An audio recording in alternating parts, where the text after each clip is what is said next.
thing, to plan, to analyze, to predict. But control is not freedom. Control is fear dressed as logic. Flow comes when you trust the body, trust the breath, trust life. It doesn't mean giving up responsibility. It means aligning with the intelligence that is already within you.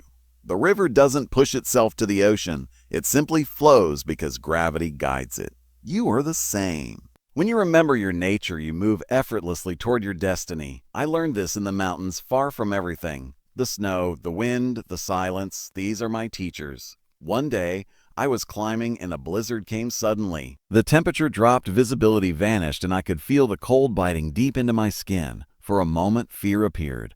What if I freeze? What if I get lost?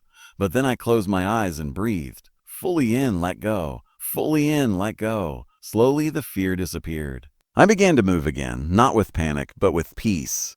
My body found its rhythm, my steps found their path. I reached the top just as the clouds broke open and sunlight spilled over the white landscape. I didn't conquer the mountain, I flowed with it. Oh, that's life. When you stop fighting life, life starts moving for you. That's true in the ice, and love, and money, and everything. People think success is a fight, but success is alignment. It's when your thoughts, actions, and emotions move in the same direction. That is power. When you breathe with intention and live with trust, everything you need begins to appear. You attract people, opportunities, ideas, because you radiate coherence. Most people live trapped in tension.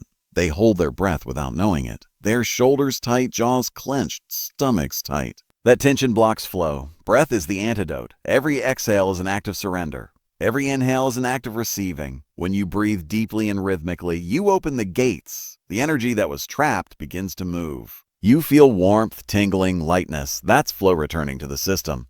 It's not magic. It's biology working as designed. I once worked with a soldier who had returned from war. He had nightmares, panic attacks, couldn't sleep. He told me he felt broken. I said, "You're not broken, you are disconnected." We breathed together. The first few rounds he resisted. His body shook, tears came, but he kept breathing. Then suddenly, silence. His eyes softened. After the session, he said, "I feel peace for the first time in years." That is the power of flow, It washes away the static of trauma. It gives you back to yourself. Flow is also freedom. Freedom from fear, from ego, from the need to prove. Real freedom is not doing whatever you want. It is wanting what you do. It is moving through life with purpose and joy instead of stress and control. You stop chasing and start expressing. You realize that nothing external can give you what you already are. The cold showed me this again and again. It stripped away the noise until only truth remained.